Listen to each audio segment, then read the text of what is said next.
롯데 뮤지엄에서는 1999년부터 2014년까지 제임스 진이 작업한 드로잉 작품들을 전시하고 있어요. 제임스 진의 드로잉을 보면서 굉장히 섬세하면서도 역동적이고 상상력이 응축되어 있다는 느낌을 받았어요.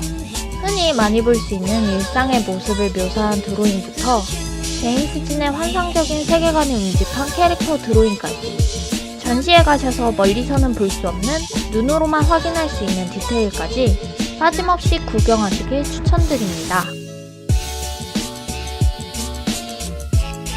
제임스 진 끝없는 여정 전시의 큰 특징 중 하나는 사람 키가 훌쩍 넘는 대형 작품이 굉장히 많다는 점입니다. 대형 작품을 처음 봤을 때 그 크기에 놀라고 다음에는 그림 안에 가득한 여러 디테일에 놀라게 되는데요. 여러 디테일만큼 많은 서사들이 숨겨져 있어서 상상하는 재미가 있었어요. 자세히 작품을 살펴보며 제임스 진 작품 속에 어떤 내러티브가 어떻게 숨겨져 있는지 얘기해볼게요. 보시는 작품은 패시지 블루우드 2019입니다. 비가 내리는 바다 위에 커다란 배가 있습니다. 배 위에는 커다란 괴수부터 인간, 여러 생명체들이 보입니다. 이 작품은 노아의 방주와 테오도로 제리코의 메투사호의 뗏목에서 영감을 받아 제작되었습니다. 메투사호의 뗏목에 담긴 실화는 다음과 같습니다. 19세기 세네갈을 식민지로 삼기 위해 떠났던 메투사호가 암초에 걸려 난파되자 상류층은 9명 보트, 나머지 149명은 뗏목에 타게 됩니다. 13일 동안 아무것도 없이 뗏목에 표류된 사람들은 구조될 당시 결국 10명밖에 남지 않게 됩니다. 이 비극과 겹쳐보면 패시지 블루우드 속 배 위의 여러 생명체들 역시 결국 생존을 위한 결투를 할 수밖에 없다고 보여집니다. 작가는 19세기 식민지 개척과 함께 일어난 야만적인 사건이 현재에도 난민과 같은 사회적 문제로 되풀이되고 있다는 점을 작품에 투영하였습니다.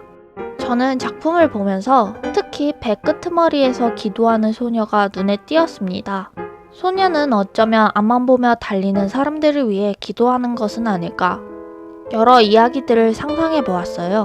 여러분들도 도슨트 해설이나 오디오 가이드와 함께 전시를 즐기시면서 혼자만의 상상을 해보시면 어떨까요? 제임스 진의 대형 작품을 보면 어떻게 저렇게 큰 작품을 그리나 궁금하시죠?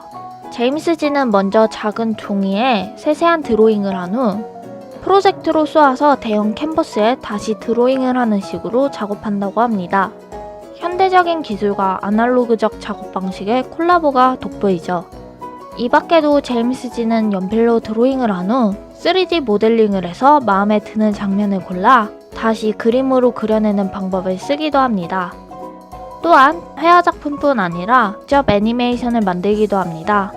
이 외에도 대형 스테인 글라스 작품과 직접 제작한 조각 작품도 전시되어 있습니다.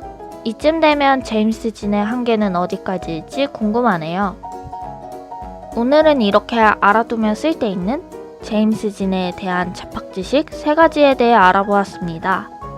영상으로 제가 여러 작품들과 디테일들을 보여드렸지만 꼭 전시에 가셔서 직접 즐겨보시길 바랄게요. 그럼 모두 안녕. 다음 영상에서 또 만나요.